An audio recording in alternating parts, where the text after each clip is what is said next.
Now, the Department of Basic Education has welcomed a collective agreement reached with teacher unions in the basic education sector.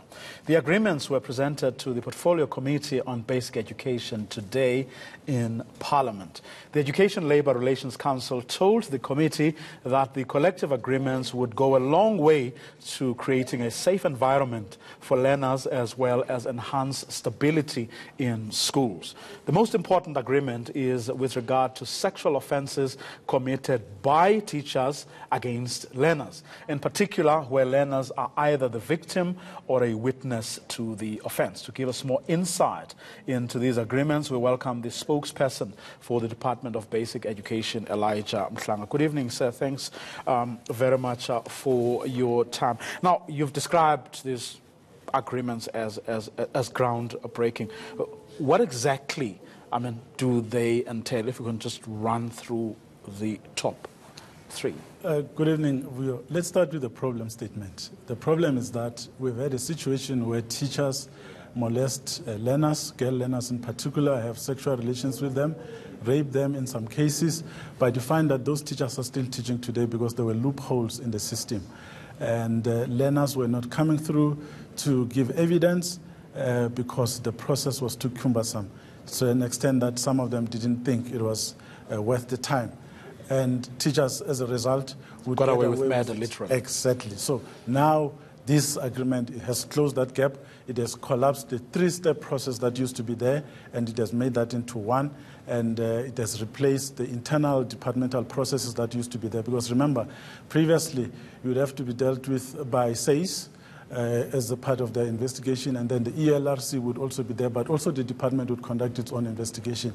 And the same learner who has already been victimized would have to come back 3 times while trying to prove guilt or secure conviction on this particular teacher. So we are saying now that that whole thing used to cause secondary trauma to the victims, and we are doing away with that. And now there will be a single process. There will be professionals who are independent who will oversee this process. Was there any level of resistance on the part of educators in particular, or at least their unions? Well, I need to say that this process has been driven mainly by SATU, the biggest teacher union in the sector. And they said we need to come to an environment where our learners are protected from secondary trauma. So they have led that process, and they have done well to talk to their other unions that they are partner with in the sector to make them understand that the sector needs this type of arrangement. And that's why today the ELRC was able to go to Parliament and say this is what the teacher unions are saying, and all stakeholders have agreed. The department is supporting this. That's why we're here. So it's driven by the teachers themselves, basically, and that's the good part, because nothing has been forced onto them. It's them who are saying, let's do this together for the benefit of our learners and our country. And when is this supposed to kick in? Well, it's going to kick in immediately. The fact that the Portfolio Committee has been informed, it shows that we are ready to go full steam.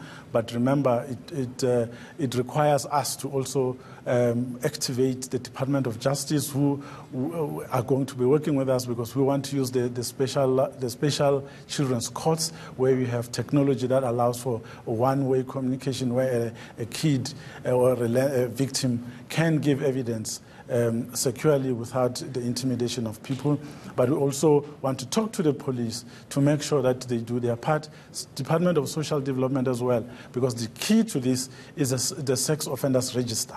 We want that to be reviewed and access to it to be made easier, so that people can be registered there immediately, so that they don't find employment in other provinces, because that's what has been happening, that you will find one person guilty here and they move to another province. Or the teacher would be banned from employment in the public sector as per the government's payment personnel system, PERSAL, only to be employed by a school governing body, where that appointment is effected at a school level. And that's where we had the problem. So now we are saying to SGBs, public and private schools, we need to work together to protect our children. We cannot be employing perpetrators of sex offences, as it had been the case due to the loopholes that were there in the system. What do you now need, or whose assistance or backing do you now need to deal with that part of the problem?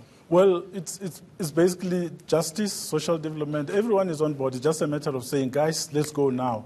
The message is out. We also agreed, even the portfolio committee was briefed, that there will have to be a huge awareness campaign to alert teachers that now things have changed. You can't get away with it, so don't even think about it. But also parents and their children, they need to understand that now there will be a new secure environment where you can give evidence and secure a conviction in just one all-inclusive process, not the 3 processes that used to be there before. So that is something that we need. So those NGOs that used to work with these kids, we will want to work with them as well to understand that they can now assist us to make sure that we gather evidence, secure convictions, and remove all these sex predators from our schools. Okay, that's where we're going to leave it for this evening. Thanks very much for coming through. Elijah Mhlanga, this national spokesperson for the Department of Basic Education.